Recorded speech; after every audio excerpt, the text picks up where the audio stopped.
So there's a few things that'll put a damper that will dampen any maker or creator's process.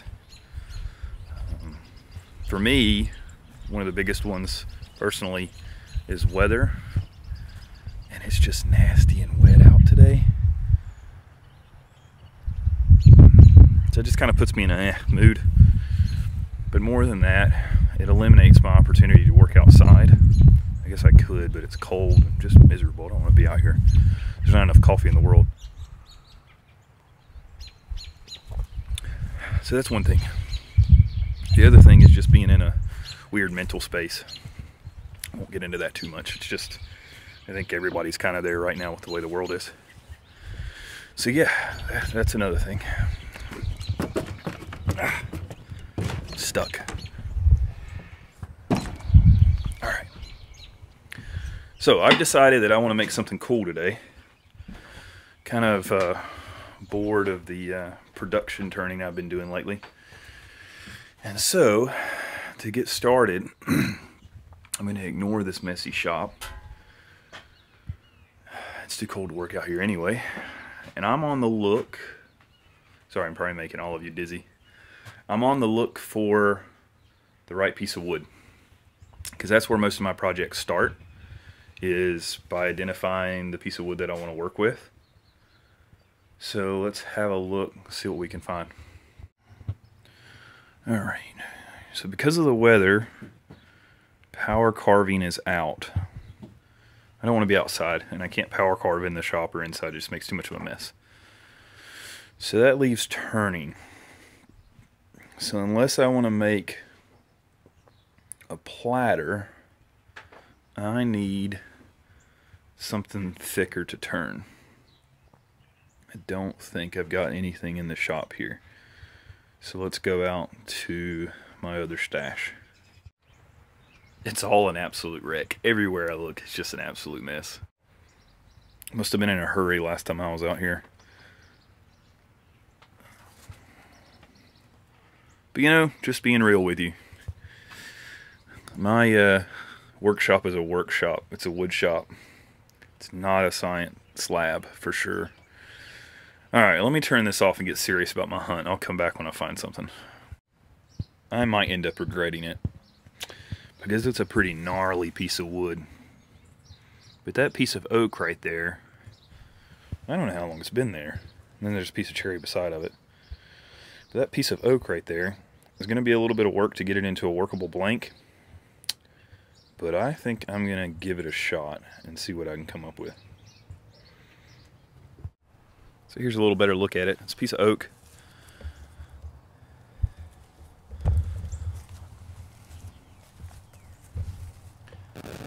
I think I can get 2 blanks out of it.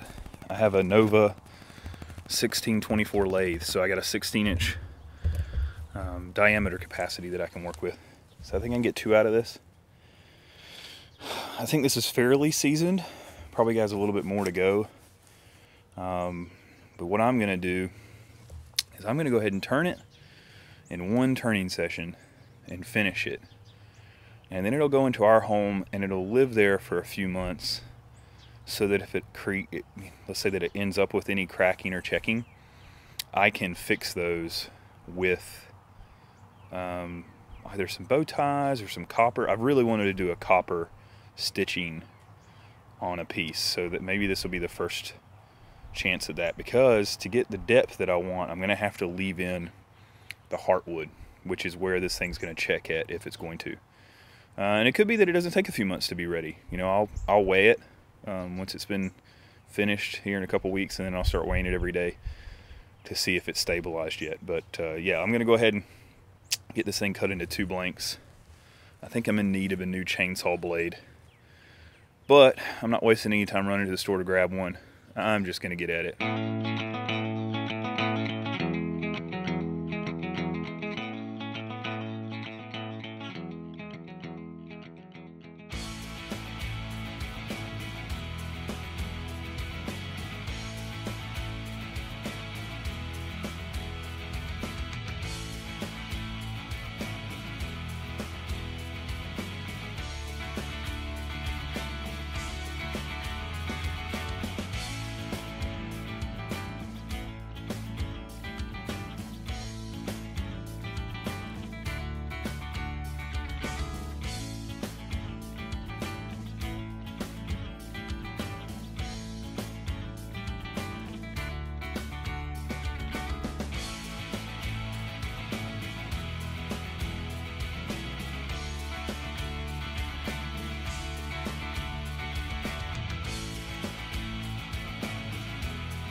So I think this is definitely going to be one of those times that I push myself.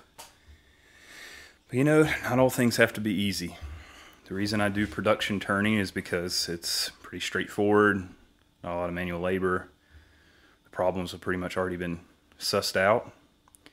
But when you throw a big, uneven piece of wood on the lathe like this guy, you're asking for trouble. Now, I have found the balance point, which is key. If you're turning a big piece of wood like this, and you don't have the ability to get it cut into a bowl blank, I just don't have a bandsaw big enough for this.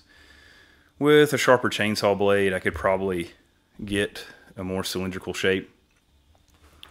But you know, sometimes you need a good challenge. And a slab of oak may be as challenging as it gets on a lathe. So again, this will either fail horribly or it won't. I may not even finish this piece in a day because I may not make it. I may just give up at some point and finish in another day, but at least I'll make some progress on it, hopefully. We're going to see what my bowl gouges do to this thing. I'm going to start at this is going to be the bottom of the bowl. So I'm going to go ahead and kind of rough turn it so that I can get a tenon on the bottom. I'll get the top surface as flat as possible.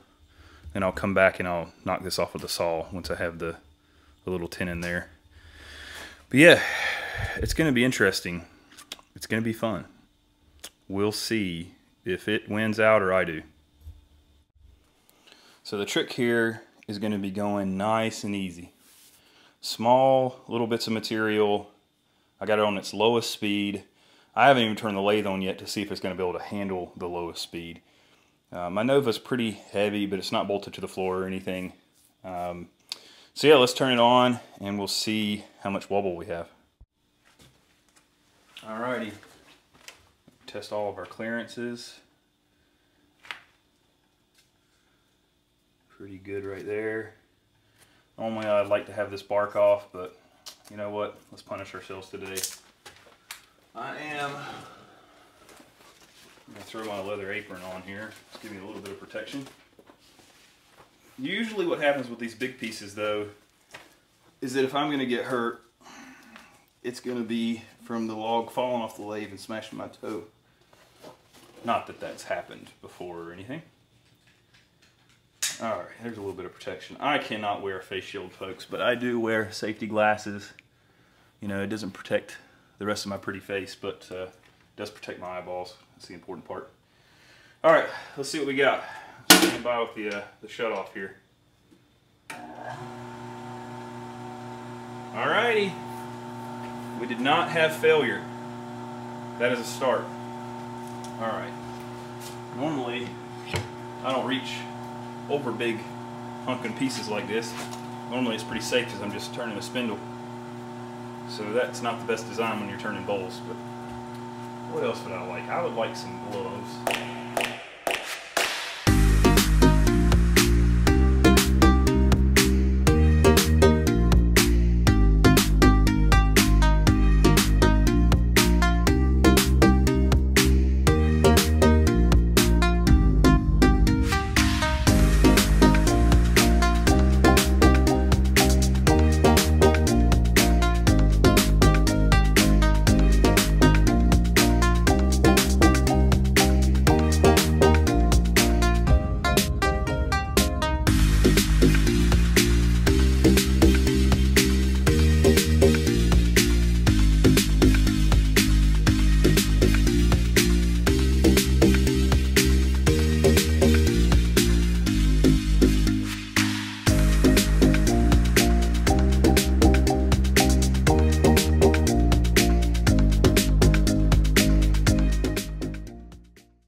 Alright, here's the progress.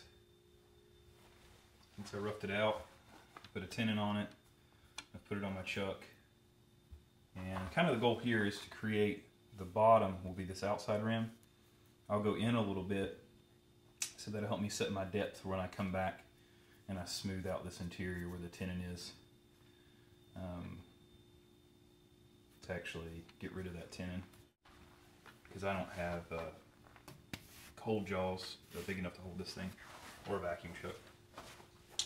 Yeah, here it is, starting to rough it out. She's still quite a bit uneven. I don't think there's any chance of this thing not cracking because she's wet. And I'm going to be impatient and not going to wait for it. So what I'm going to do is I'm going to turn it completely the way I want it. I'm going to seal it, and I'm going to take it in the house, and what happens, happens. And then from there, I'll have the fun task of figuring out a neat way to stitch it back together. But I think it's going to be a gorgeous bowl. You see the grain from where this was a crotch. Yeah, that's the cool piece. All right, so my phone died, and I was impatient, didn't want to wait on it to charge to finish. So here it is. It's finished up. She's not to a mirror polish. She's got a few blemishes, imperfections, but that's all right. This crack is definitely an issue. So I'm gonna do something cool. I'm gonna sew it up with copper wire. Never done that before. This is gonna be fun. I'll come back once I've done it. It's gonna be real simple. I'm just gonna be lacing it. I have to play around a little bit to find the right design, but yeah, I think it's gonna be neat.